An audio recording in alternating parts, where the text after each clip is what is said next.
नमस्कार दोस्तों, आज के इस लेक्चर के अंदर हम बात करने वाले हैं। देखिए, पिछले लेक्चर के अंदर दो सभ्यताओं के बारे में हम पढ़ चुके हैं। कालीबंगा हमने पढ़ लिया, आहड़ सभ्यता हमने पढ़ लिया। अब एक सबसे इंपॉर्टेंट, निश्चित तौर पे एग्जाम के अंदर सिंपल सा क्वेश्चन पूछा जाता है और एक ही पेज का पूरा टॉपिक है, सिर्फ एक पेज है गणेश्वर सभ्यता के अंदर, लेकिन फिर भी बार बार इससे क्वेश्चन पूछे जाते हैं। तो आज की इस वीडियो के अंदर सिर्फ गणेश्वर सभ्यता के बारे में हम बात करने वाले हैं। नोट्स इसके टेलीग्राम चैनल पर मिलते हैं, लिंक आपको हमेशा वीडियो के डिस्क्रिप्शन में मिल जाएगा, जाकर ज्वाइन कर लीजिए। वहां पर और भी आपके लिए क्विज, बहुत सारी चीजें हम आपके लिए अरेंज करवाने वाले हैं। तो चलिए शुरू करते हैं। गणेश्वर सभ्यता, गणेश्वर सभ्यता। देखिए, सबसे पहले अगर हम बात करें कि गणेश्वर सभ्यता, ऊपर तक दिखाई नहीं दे रहा है क्या? ठीक है। तो गणेश्वर सभ्यता के बारे में अगर हम बात करें तो गणेश्वर सभ्यता की स्थिति सबसे पहले हम बात करते हैं कि नीम का थाना सीकर के अंदर,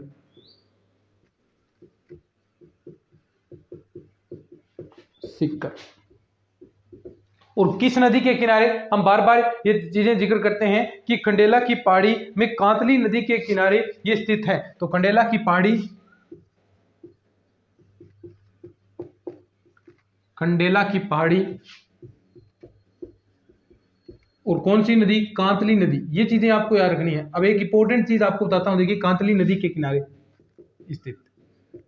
अब गणेश्वर सभ्यता है, हमने आहड़ सभ्यता के बारे में बात किया कि वो ताम्र पाषाण कालीन सभ्यता थी, ताम्र पाषाण कालीन सभ्यता थी।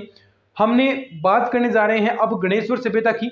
ये भी तांबे से संबंधित है, लेकिन ये ताम्र युगीन सभ्यता की जननी है, ताम्र युगीन सभ्यता की जननी। और बार बार एग्जाम के अंदर सेम रिपीटेड क्वेश्चन, कितनी बार क्वेश्चन, कम से कम 1000 बार रिपीट हो गया होगा विभिन्न एग्जाम के अंदर, जहां भी सभ्यता का प्रश्न है। और 3-4 पेपर अगर होते हैं, मान लीजिए फर्स्ट ग्रेड का, मान लीजिए सेकंड ग्रेड का, मान लीजिए, तो 3-4 पेपर, रीट के भी, थर्ड ग्रेड के भी 3-4 पेपर हुए थे, जहां पर भी 3-4 पेपर होते हैं और सभ्यता टॉपिक होता है, तो वहां पर ये क्वेश्चन 101% किसी न किसी पेपर के अंदर पूछा जाता है। और क्वेश्चन क्या कि ताम्र युगीन सभ्यता की जननी, ताम्र युगीन सभ्यता की जननी, ये सबसे इंपॉर्टेंट लाइन है इसकी, ताम्र युगीन सभ्यता की जननी। बस ये इंपॉर्टेंट याद रख लेना, और इसके अंदर कुछ खास बात नहीं है।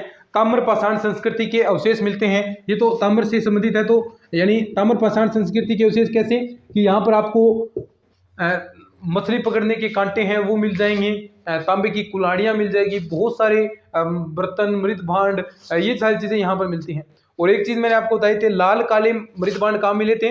आहड़ के अंदर। काले नीले कहाँ पर मिलेंगे? आज हम बात करेंगे गणेश्वर सभ्यता के अंदर। तो पहले ताम्र पाषाण संस्कृति के अवशेष, संस्कृति के अवशेष हैं वो यहाँ प्राप्त होते हैं। बहुत सरल सी चीजें हैं भाई। अगर हम बात करें आगे, इसके उत्खनन की बात करें, इसकी खोज की बात करें, तो खोज है वो आरसी अग्रवाल।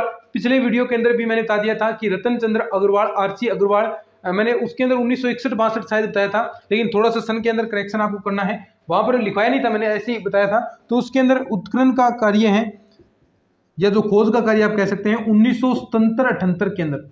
ये चीज 61-62 कह दिया था मैंने, सॉरी इसके लिए। 1977-78 में आरसी अग्रवाल में, आरसी अग्रवाल, आरसी अग्रवाल कौन है? रतन चंद्र अग्रवाल। और साथ साथ में एक नाम और आता है इसके साथ, विजय कुमार का नाम, एवं विजय कुमार, ये खोज का कार्य है विजय कुमार द्वारा। तो ये दो चीजें आपको याद रखनी है। सबसे पहले अगर हम बात करें कि गणेश्वर सभ्यता, गणेश्वर सभ्यता कहां पर है? तो नीम का थाना सीकर के अंदर। ठीक है, आगे हम बात करें यहाँ पर इसके स्थिति के बारे में, कहाँ पर है? तो ये खंडेला की पहाड़ी और जो कांतली नदी है उसके मुहाने पर स्थित कह सकते हैं। वहां पर पत्थर बहुत ज्यादा हैं, तो यानी ये इंपॉर्टेंट है चीज, पत्थरों से बांध किस सभ्यता के अंदर बनाए जाते हैं, तो यहाँ पर ये चीज आएगी, क्योंकि नदी के किनारे हैं तो बहुत सारे पत्थर वहां पर होंगे, तो पत्थरों से बांध और पत्थरों से नींव भी भरी जाती थी, पत्थरों के मकान भी यहाँ पर हैं। एकमात्र ऐसी सभ्यता है जिसके अंदर जो मकान बना रहे हैं उसके अंदर आपके ईंटों का प्रयोग नहीं किया गया है। बहुत बार क्वेश्चन आया है, अभी सीईटी के अंदर ये क्वेश्चन आया था कि ईंटों का प्रयोग नहीं किया गया है। तो ऐसा कौन सी सभ्यता है? तो वो गणेश्वर सभ्यता आपकी आ जाती है। यहाँ पर छल्लेदार बर्तन मिले हैं, छल्लेदार मिट्टी के बर्तन मिले हैं, और यहाँ पर जो तांबे की वस्तुएं मिली हैं उनमें 99% तांबा मिला है। 99% तांबा। तो यानी आप सोच सकते हैं कि कितने तांबे के प्रचुर आपको भंडार यहाँ पर देखने को मिल सकते हैं। इस सभ्यता के अंदर हर एक चीज तांबे से बनी हुई है। इस वजह से इसे ताम्र जो युगीन सभ्यता की जननी कहा जाता है। बहुत सारी चीजें तांबे की बनी हुई हैं। अभी हम और भी चीजों की बात करेंगे। अगर हम समय अवधि की बात करें तो ये मैंने पहले भी आपको बता दिया था। देखिए कल भी मैंने आपको बताया था कि इसकी समय अवधि क्या है, 2800 वर्ष की समय अवधि, 2800 वर्ष। कार्बन डेटिंग पद्धति, कार्बन डेटिंग पद्धति ये आप केमिस्ट्री के अंदर भी पढ़ते हैं। कार्बन डेटिंग पद्धति क्या होती है, ठीक है।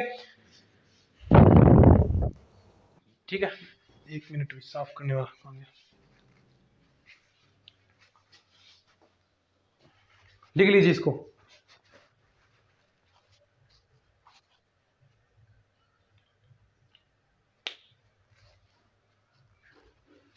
और संपूर्ण जो सिंधु घाटी सभ्यता है, संपूर्ण सिंधु घाटी सभ्यता में जो तांबे की जो आपूर्ति है वो गणेश्वर से ही होती थी। तो इसे पुरातत्व का पुष्कर भी कहा जाता है, ठीक है, पुरातत्व का पुष्कर लिख सकते हैं आप। लाइन इंपॉर्टेंट है ये कि संपूर्ण सिंधु घाटी सभ्यता में, संपूर्ण सिंधु घाटी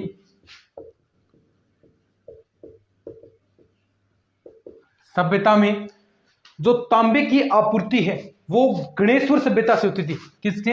तांबे की आपूर्ति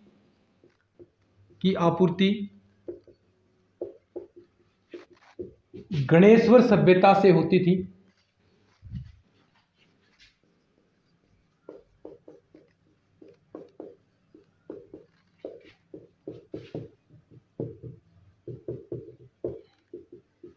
अतः इसे पुरातत्व का पुष्कर के नाम से भी जाना जाता था। पुरातत्व का पुष्कर, पुरातत्व ये इंपॉर्टेंट है, पुरातत्व का पुष्कर इंपॉर्टेंट चीज है भाई। पूछ ले आपको पुरातत्व का पुष्कर, पुरातत्व का पुष्कर किसे कहा जाता था, तो आपके गणेश्वर सभ्यता नाम आता है, उसे आपको याद रखना है, पुरातत्व का पुष्कर कहा जाता था। अब कुछ इसकी विशेषताएं हम बात करेंगे, क्या क्या चीजें यहां पर मिली हैं, ठीक है, विशेषताएं और इंपॉर्टेंट है, यहां से निश्चित तौर पर क्वेश्चन आता है।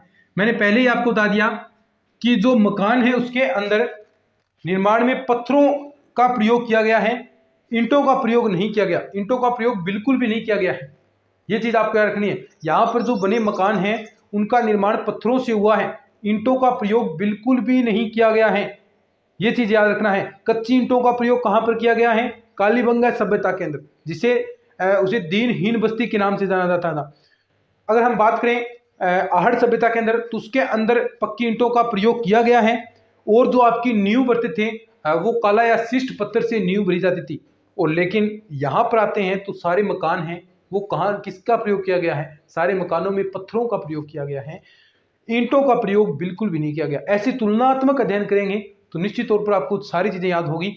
और जो पहली बार पढ़ रहे हैं, 2-3 बार पढ़ रहे हैं, तो 2-3 बार चीजों को रिवाइज करेंगे तो ये चीजें आपको आराम से चीजें याद हो जाएंगी। ऐसा प्रयास कीजिएगा, थोड़ा सा प्रयास कीजिए दोबारा से वो चीज याद करने का जो आपने 1-2 दिन पहले याद की है, उससे रिलेट करने का प्रयत्न कीजिए। निश्चित तौर पर आपको फर्क मिलेगा चीजों में, याद होने में की जो गति है वो आपकी निश्चित तौर पर बढ़ेगी।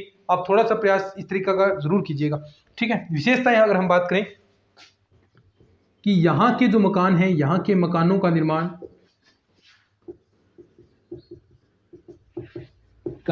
पत्थरों से हुआ है, पत्थरों से, ईंटों का प्रयोग बिल्कुल भी नहीं किया गया। ये चीज इंपॉर्टेंट है, ईंटों का प्रयोग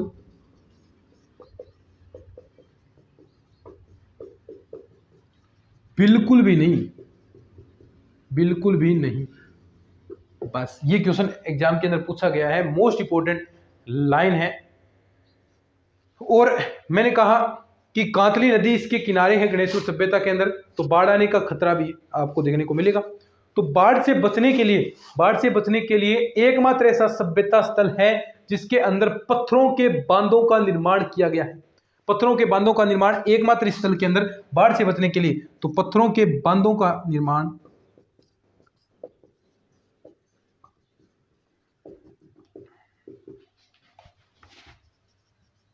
एकमात्र लिख सकते हैं आप, एकमात्र बाढ़ से बचने के लिए,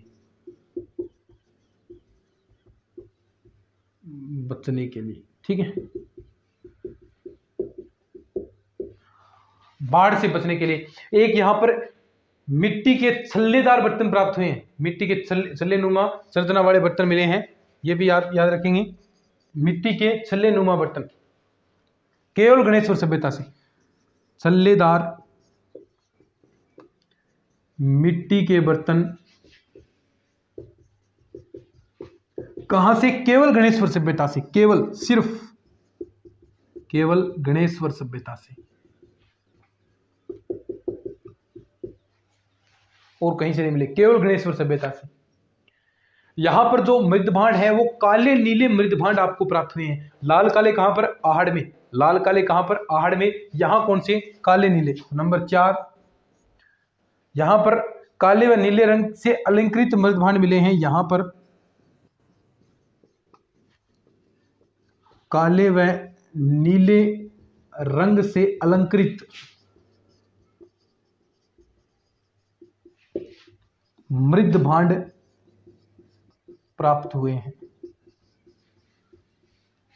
यहां पर जो तांबे की वस्तुएं मिले हैं उनमें 99% तांबा है। यहां पर जो तांबे की वस्तुएं मिली हैं उनमें 99% तांबा है। तांबे के बाण मिले हैं, मछली पकड़ने का कांटा, इसको लिख लीजिए, फिर आगे हम बात करते हैं।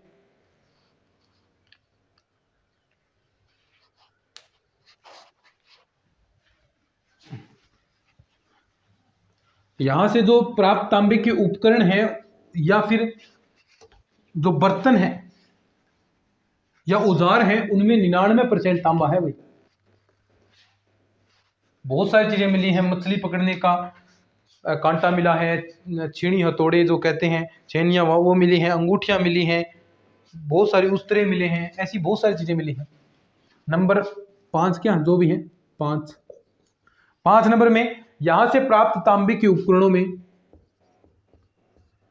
यहां से प्राप्त तांबे के उपकरणों में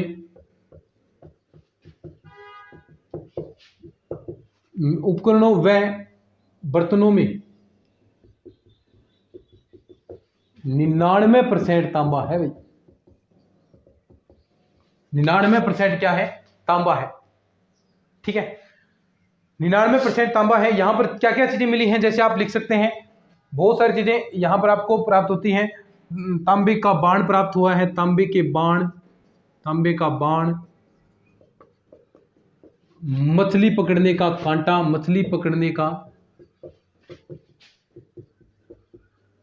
कांटा आप लिख सकते हैं। यहां पर उस्तरे मिले हैं, उस्तरे के फलक, उस्तरे के फलक, छेड़ियां,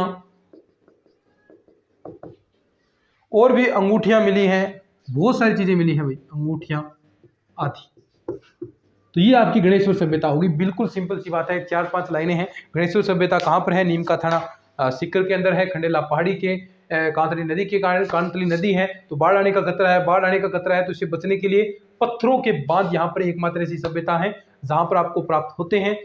इसके साथ साथ यहाँ पर जो मकान आपको मिले हैं उनमें पत्थरों का निर्माण हुआ है, पत्थरों का निर्माण हुआ है, लेकिन इसमें ईंटों का प्रयोग बिल्कुल नहीं किया गया है। एकमात्र ऐसी सभ्यता है। इसके उत्खनन की बात करें तो आरसी अग्रवाल 1977-78 और श्री विजय कुमार ने इसका उत्खनन का कार्य किया है। ताम्बर युगीन सभ्यता की जननी, ताम्बर युगीन सभ्यता की जननी के नाम से भी ये प्रचलित है, ये जानी जाती है। और क्वेश्चन आएगा तो निश्चित तौर पर आपको ये लिखना है। यहाँ पर केवल एकमात्र ऐसी सभ्यता है जहां पर छल्लेदार मिट्टी के बर्तन, छल्लेदार मिट्टी के मृदभांड प्राप्त हुए हैं। काले नीले मृदभांड भी इस सभ्यता की एक प्रमुख विशेषता नजर आती है। लाल काले आपको आहड़ के अंदर देखने को मिलते हैं।